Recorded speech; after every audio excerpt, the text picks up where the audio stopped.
Hello दोस्तों, अथक economics classes में आप लोगों का स्वागत है। आज हम लोग क्लास 9th के अध्याय 1 के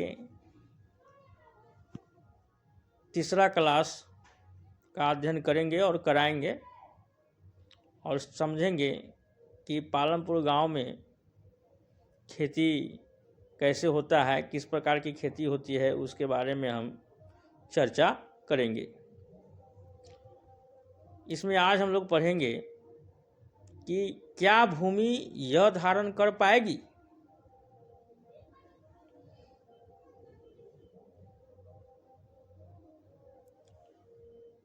भूमि एक प्राकृतिक संसाधन है, अतः इसका सावधानीपूर्वक प्रयोग करने की जरूरत है।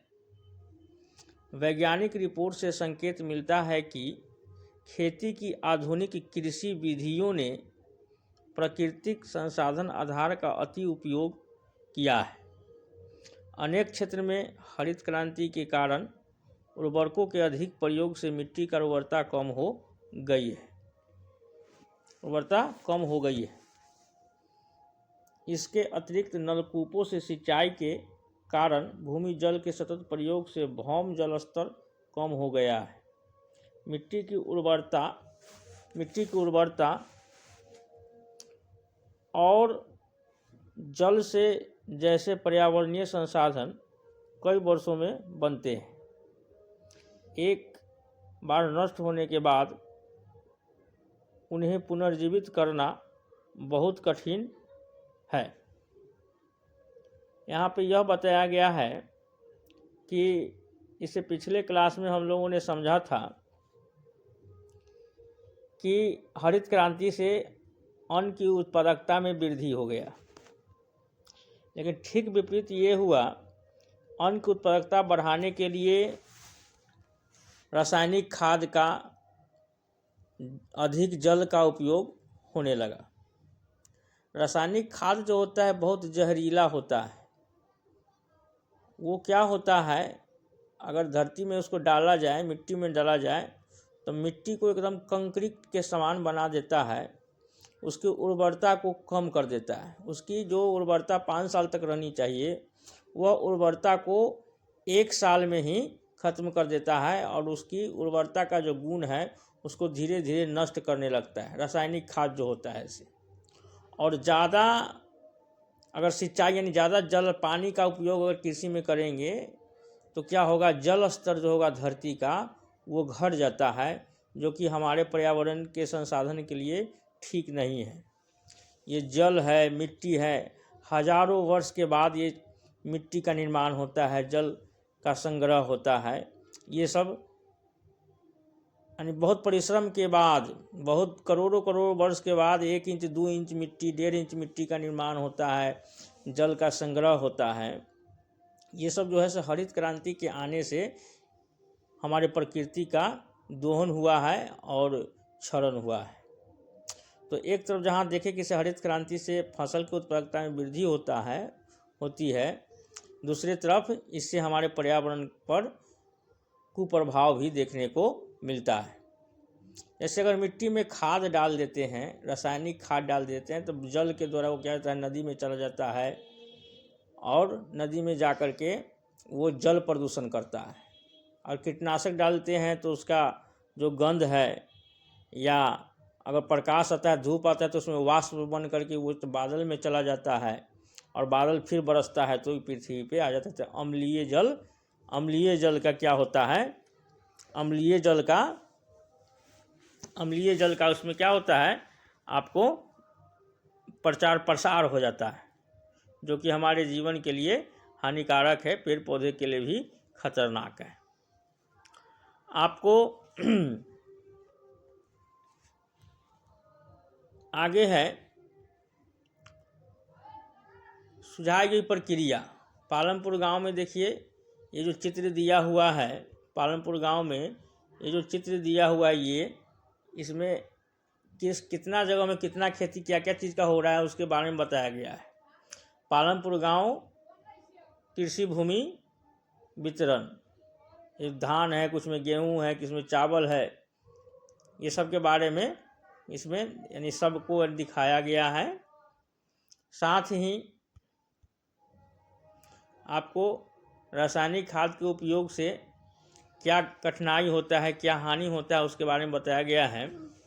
रासायनिक उर्वरक ऐसे खनिज देते हैं, देखिए यहाँ लिखा हुआ है, रासायनिक उर्वरक ऐसे खनिज देते हैं जो पानी में घुल जाते हैं और पौधे को तुरंत उपलब्ध हो जाते हैं। रासायनिक खाद जो होता है ना, पानी में बहुत जल्दी घुल जाता है एकदम, क्योंकि रसायन है वो, और पौधे को तुरंत एक्शन लेता है, उसको बहुत जल्दी फायदा पहुंचाता है। अभी का जो कृषि है रासायनिक खाद के बदौलत ही अधिक उत्पादकता देता है, उसको बहुत जल्दी वो अपने एलिमेंट्स दे देता है जिसकी उसमें कमी होती है। लेकिन मिट्टी उन्हें लंबे समय तक धारण नहीं कर सकती, लेकिन मिट्टी जो है उसको लंबे समय तक अपने में रख नहीं सकता है, अपने में उसको नहीं रख सकता है मिट्टी। वह मिट्टी से निकलकर भौम जल, मिट्टी से निकल करके वह भूमि जल में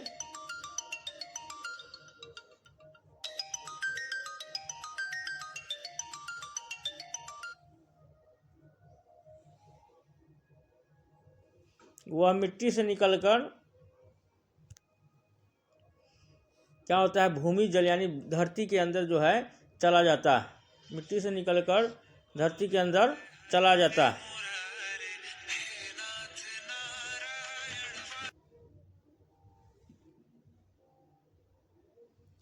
तो क्या है, ये रासायनिक खाद जो होता है धरती पर डालने के बाद क्या होता है, वह जल के द्वारा भूमि के अंदर चला जाता है और वह जल को प्रदूषित कर देता है। वह जल को क्या करता है, प्रदूषित कर देता है, और नदियों तालाबों को प्रदूषित करता है।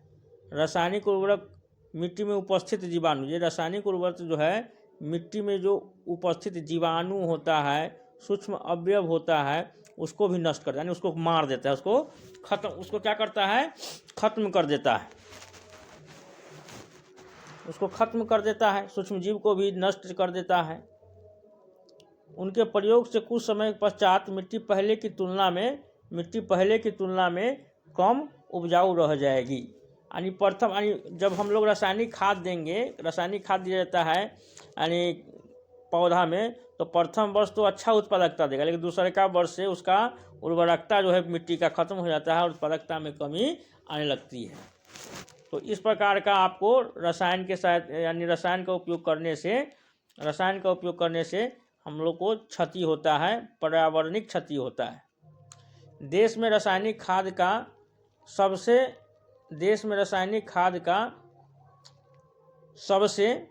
अधिक प्रयोग पंजाब, कहाँ होता है, देश में सबसे अधिक रासायनिक खाद का प्रयोग पंजाब में होता है।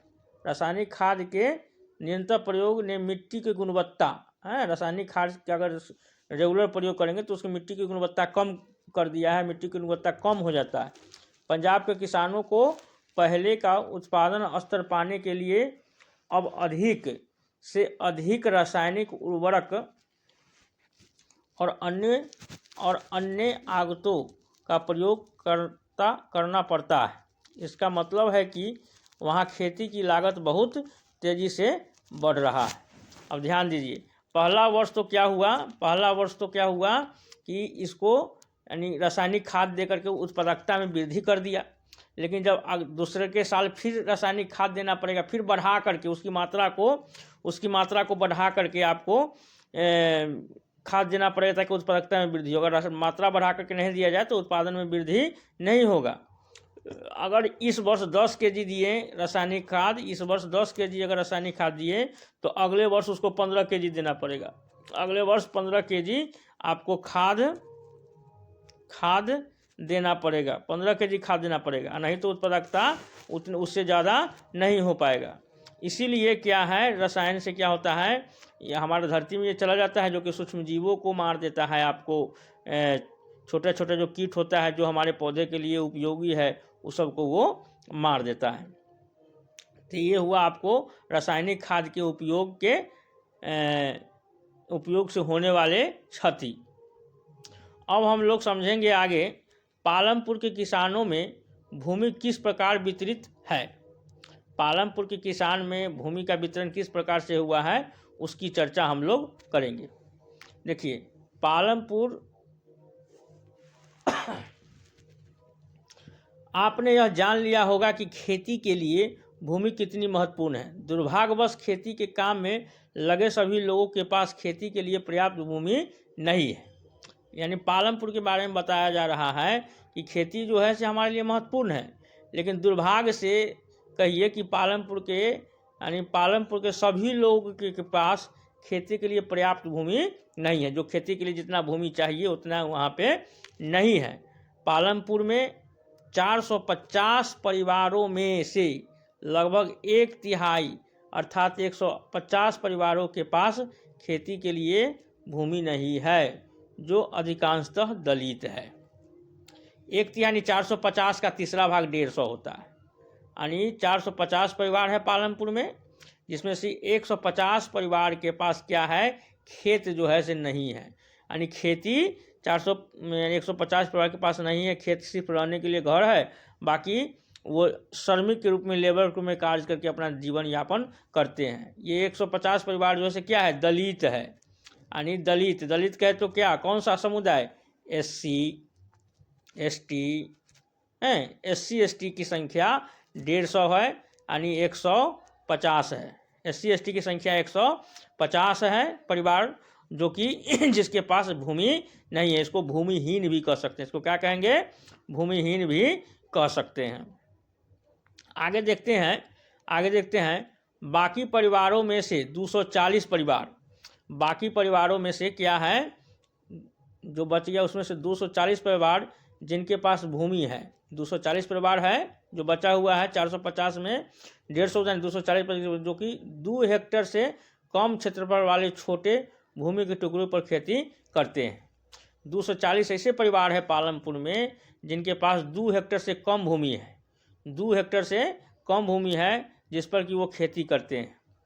भूमि के ऐसे टुकड़ों पर खेती करने से किसानों के परिवारों को पर्याप्त आमदनी नहीं होती है। पालमपुर में ये छोटा छोटा टुकड़ा है, 240 परिवार को खेती, उस पर खेती करने से उतना आमदनी नहीं हो पाता है जिससे कि परिवार अच्छी तरह से चल सके। 1960 में कृषक गोविंद के पास, गोविंद एक किसान है पालमपुर में, जो कि 1960 की बात कह रहा है। उसके पास कितना था, 2.25 हेक्टेयर अधिकतर असिंचित भूमि थी। असिंचित भूमि कहने का मतलब क्या, जहाँ सिंचाई की सुविधा नहीं है। जहाँ सिंचाई की सुविधा नहीं है, ऐसी भूमि जहाँ सिंचाई की सुविधा नहीं हो उसको असिंचित भूमि कहा जाता है। गोविंद के पास 3 पुत्र था, 3 पुत्रों से था इस भूमि पर खेती करता था। गोविंद का जो पास गोविंद था उसके पास 3 लड़का भी था जो कि इस भूमि पर काम करता था। किस भूमि पर, 2.25 जो हेक्टेयर भूमि है उस पर गोविंद अपने बाल बच्चे के साथ काम करता था। यद्यपि वे बहुत आराम से नहीं रह रहे थे, लेकिन परिवार अपनी एक भैंस से होने वाली कुछ अतिरिक्त आय के द्वारा अपना गुजारा कर रहा था। अब ध्यान दीजिए, गोविंद जो था उसका 2 पुत्र था, वो भी खेती करता था उसी खेत पे, और गोविंद भी करता था। और लेकिन इस खेती से उसका क्या था, आराम से जिंदगी जीवन यापन नहीं चल रहा था। उसका एक भैंस था, भैंस को पालता था, उसके दूध से, उसके गोबर से जो यानी आमदनी होता था उससे कुछ अतिरिक्त आय हो जाता था, जिससे उसका गुजारा चलता था। खेती से उसका पर्याप्त मात्रा में गुजारा नहीं चलता था।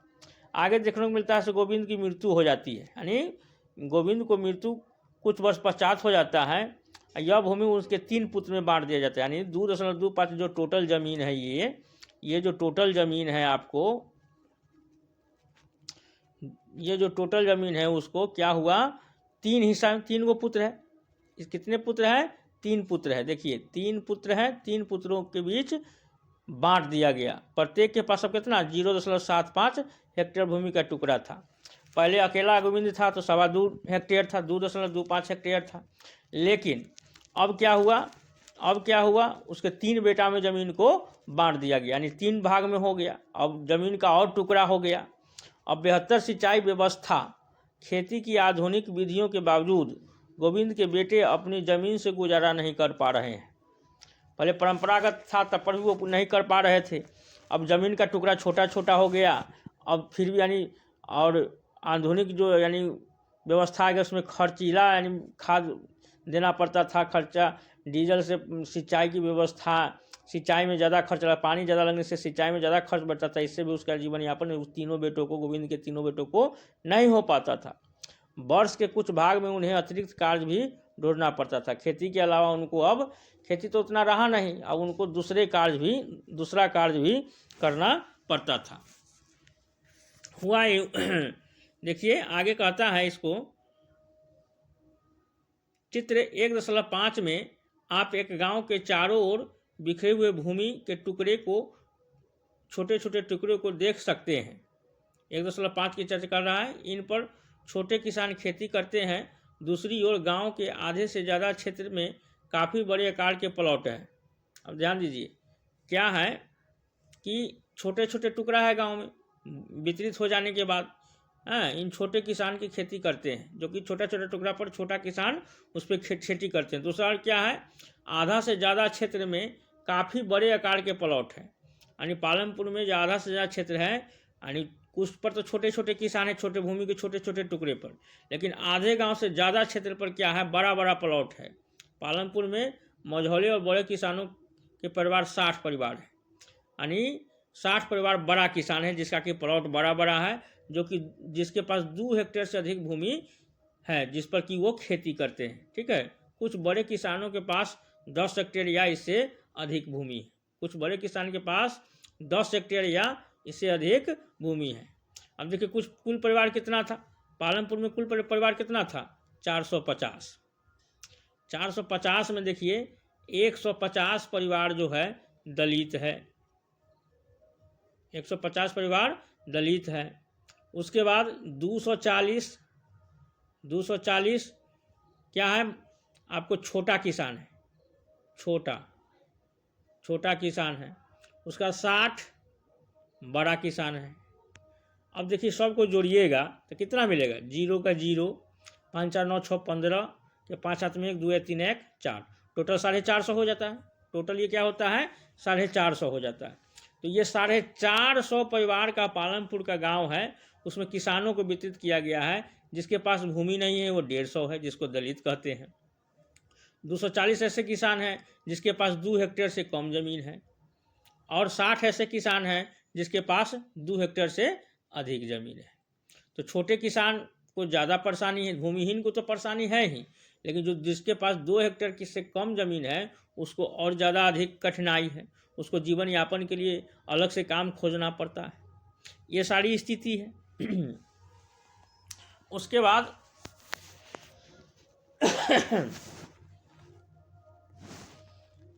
आगे चलते हैं, आगे देखते हैं। देखिए ये सब कैसे पालमपुर में यानी स्प्रे हो रहा है दवा का, यानी कीटनाशक का कैसे स्प्रे कर रहा है ये आदमी। सो देखिए इसको कैसे स्प्रे कर रहा है, उसका चित्र कितना अच्छा दिखाया, दृश्य देखिए, एकदम फुहारा स्प्रे मार रहा है पौधा पे। क्या मार रहा है, स्प्रे कर रहा है।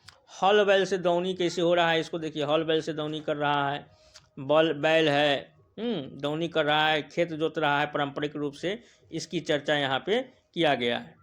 इसके बाद ये देखिए और क्या हो रहा है, धन रोपनी और कटिया हो रहा है, कटनी हो रहा है। क्या हो रहा है, कटनी हो रहा है।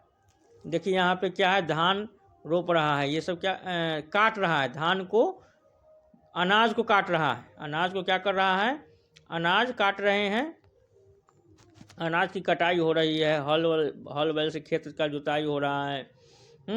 ये पारंपरिक कृषि था।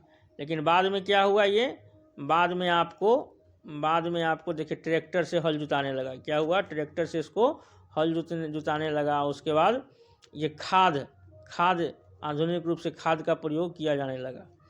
देखिए ये सब का चित्र इसमें दिया है, जो कितना अच्छा एकदम दृश्य बताया है एनसीईआरटी की किताब में।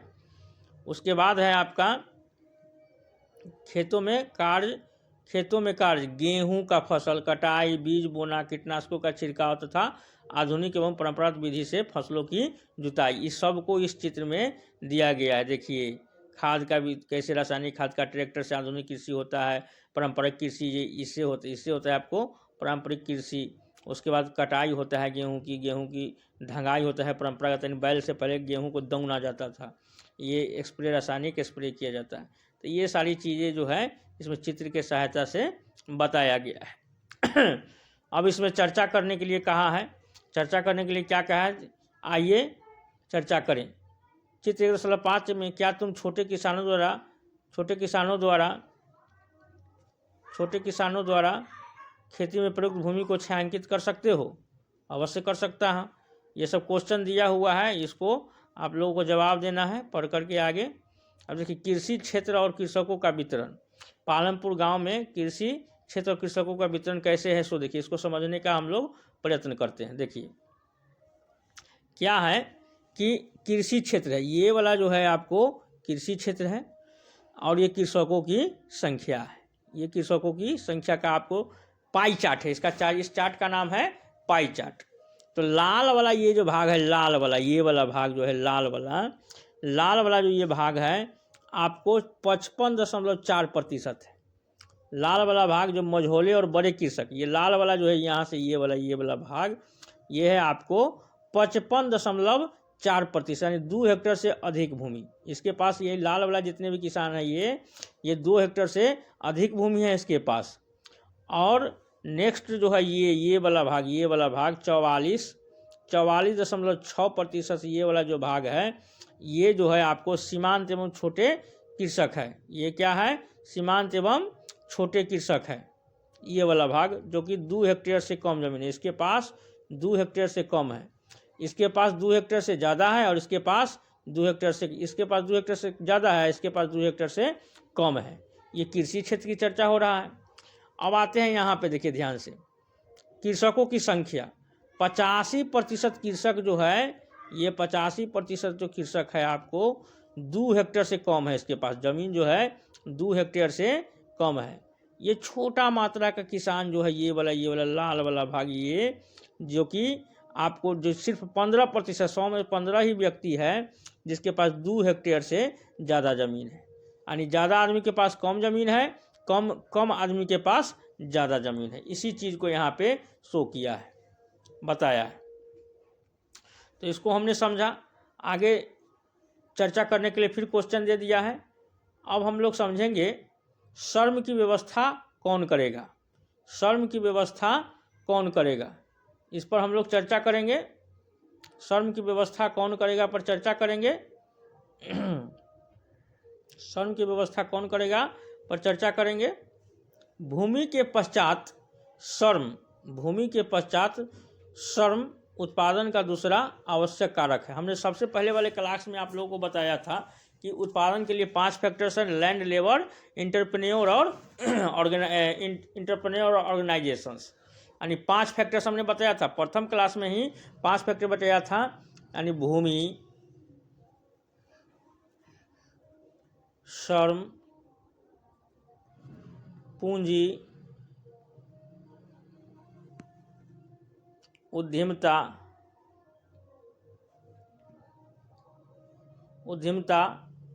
और एक है संगठन।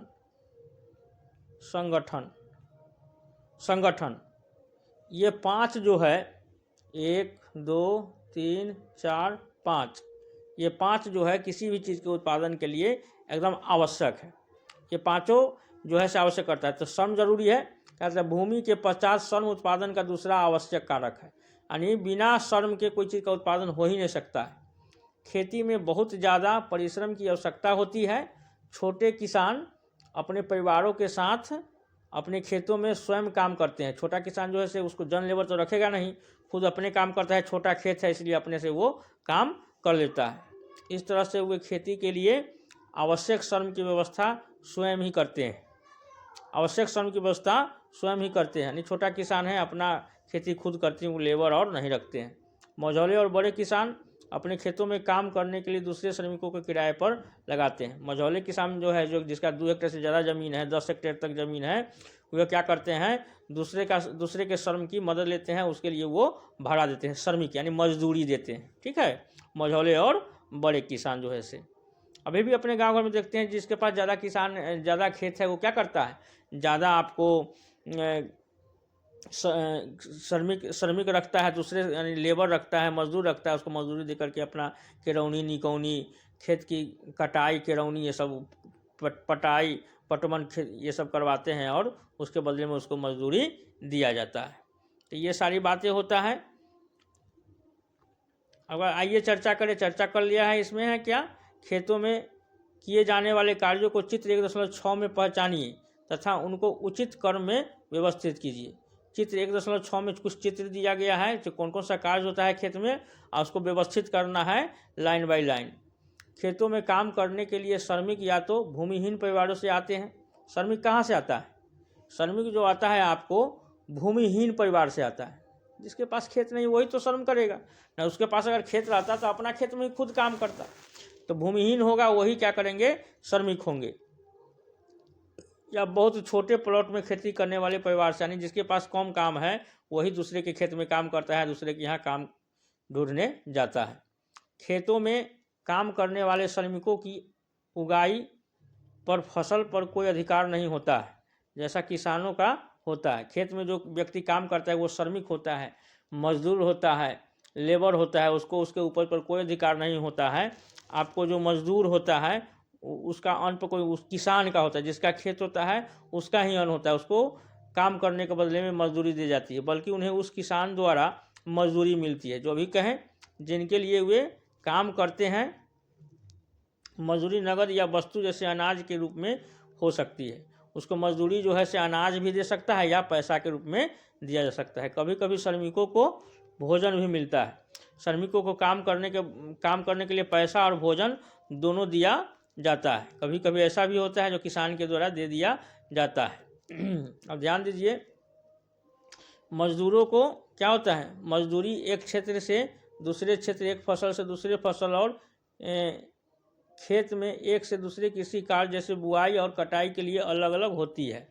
मजदूरी का जो दर है अलग अलग कार्य के लिए अलग अलग होता है। बुआई के लिए अलग होता है, जोताई के लिए अलग होता है, सिंचाई के लिए अलग होता है, कटाई के लिए अलग होता है। सबका मजदूरी का दर अलग अलग होता है। रोजगार की अवधि में भी काफ़ी भिन्नताएं। खेती में काम करने वाले श्रमिक या तो दैनिक मजदूरों के आधार पर कार्य करते हैं या उन्हें कार्य विशेष जैसे कटाई या पूरे साल के लिए काम पर रखा जा सकता है। यानी जो मजदूर होते हैं उनको पूरे साल के लिए भी, अगर बड़ा किसान है तो पूरे साल के लिए भी रख सकते हैं, या दिन पर भी रख सकते हैं, या मौसम विशेष में भी उसको मजदूरी पर रखते हैं किसान जो होते हैं सो। अब देखिए चित्र दिया हुआ है, पालमपुर गांव की कहानी का कुछ चित्र दिया हुआ है, उसके संदर्भ में यहाँ पे देखना। देखिए चित्र कितना अच्छा दिया हुआ है, उसको हम लोग देखेंगे। देखिए चित्र को ध्यान से पढ़िएगा। तो कहता है एक चित्र में आजकल काम मिलना कठिन है, केवल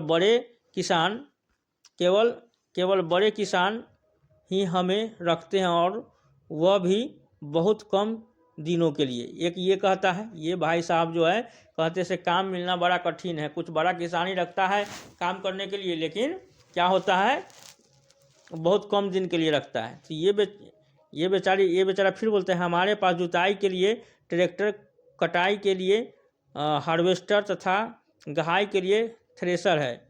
यहाँ तक कि खरपतवार को साफ करने के लिए भी कुछ किसान खरपतवार नाशकों की छिड़कते हैं। अब देखिए ध्यान दीजिए, ये कहता है कि हमारे पास हर चीज़ है, ट्रैक्टर है, कटाई मशीन है, दौनी करने वाला है, खरपतवार नाशक यंत्र है, फिर भी कुछ किसान जो है रसायन का प्रयोग करते हैं इसको जलाने के लिए, खरपतवार को जलाने के लिए। ये कहती है, ये जो है महिला जो कहती है, घनश्याम एक बड़ा किसान है और उसने अभी एक हार्वेस्टर खरीदा है, इसलिए इस वर्ष कटाई के मौसम में हमें और भी काम मिलेगा। पिछले वर्ष मैंने पूरे वर्ष में 5 माह से भी कम समय काम किया था। अब इसको आशा है कि घनश्याम एक किसान है, वो अभी क्या किया, एक हार्वेस्टर यानी कटनी वाला मशीन खरीदा है और ये आशा करती है और हमको इससे काम मिलेगा। फिर आगे कहता है, मुझे स्थानीय साहूकार को 2000 रुपया देने हैं। मैंने पिछली गर्मियों में 1000 रुपये लिए थे, जब खेतों में काम नहीं था, मैं इसे कैसे चुकता कर पाऊँगा। मैं 2 वक्त के भोजन के लिए भी कठिनाई से कमाता हूँ। ये गरीब आदमी है। गरीब कहता है कि इसे मैं पहले पिछला महीना में हमने कोई साहूकार से 2000 रुपया लिया था, पिछली गर्मी में 1000 रुपया लिया, फिर वो बढ़ जाता है, उस 2000 हो जाता है, उसको कैसे हम चुकाएंगे। ये अपना व्यवस्था बता रहा है इसमें। अतः इस वर्ष मुझे रायगंज में ईंट भट्ठे पर काम करने की तलाश करनी पड़ेगी। फिर कहता है कि सर वो अब काम, यहाँ तो बहुत कर्जा हो गया, अब ईंट भट्ठा वाला में जा कर के काम करेंगे, ईंटा ढोएंगे, ये सारी व्यवस्था करता है। उसके बाद कहता है मेरी स्थिति भी ज़्यादा अच्छी नहीं है मेरी स्थिति भी ज़्यादा अच्छी नहीं है। पिछले कर्ज के कारण साहूकार मुझे ऋण देने से मना कर रहे हैं। ये भी कह रहा है, कोई व्यक्ति कह रहा है कि पीछे पहले ही हमने कर्जा लिया है तो कोई कर्ज देने के लिए तैयार भी नहीं होता है। तो पालमपुर गांव में ऐसी गरीबताई है गरीबताई के कारण सबका अपना अपना समस्या है। डाला और रामकली के बीच बातचीत। ये डाला है, ये जो है आपको, इसका नाम है डाला, इसका नाम है रामकली। एक दूसरे से बातचीत होता है, अपना अपना समस्या बताता है। और रामपुर की इस कहानी, रामपुर की यानी स्थिति का जो वहाँ पे इस कहानी के थ्रू यानी देखा यानी कल्पना किया जा सकता है रामपुर में कैसी व्यवस्था है। डाला पालमपुर में दैनिक मजदूरी पर काम करने वाला एक भूमिहीन श्रमिक है। कौन? डाला। जो मानव था वो था तो पालमपुर में दैनिक मजदूर है। क्या है? वह दैनिक मजदूर है। इसका मतलब यह है कि उसे लगातार काम ढूंढते रहना पड़ता है। डाला को लगातार काम ढूंढते रहना पड़ता है, क्लियर बात है, श्रमिक है। तो सरकार द्वारा खेतों में काम करने वाले श्रमिकों के लिए एक दिन का न्यूनतम वेतन 300 रुपये, यानी 2019 में 300 रुपये निर्धारित किया गया। 2019 में क्या किया गया?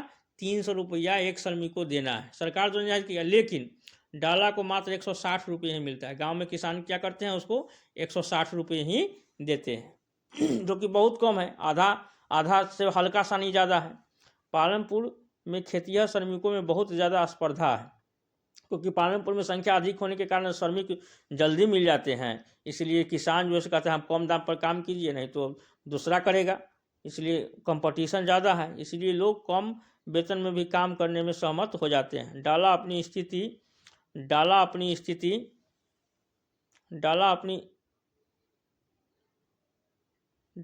स्थिति के बारे में रामकली से शिकायत करती है, जो कि एक अन्य खेतिहर श्रमिक है। डाला और रामकली दोनों गांव के निर्धन व्यक्ति में से एक है। ये दोनों निर्धन है जो कि अपना अपना कहानी एक दूसरे से बयां करते हैं, बताते हैं से क्या अच्छी दिक्कत है हमको, कैसे क्या होगा। तो इससे क्या होता है, पालमपुर गांव के गरीबों के बीच क्या स्थिति है उसको आपको देखने को मिलता है। तो ये सारी है, आज तक के इतना ही रखिए। और आपसे फिर सब दिन की तरह एक ही अनुरोध है कि मेरे चैनल को सब्सक्राइब करें, बेल आइकन को दबाएं और हमारे इस चैनल को आगे बढ़ाने में अपना सहयोग दें। धन्यवाद।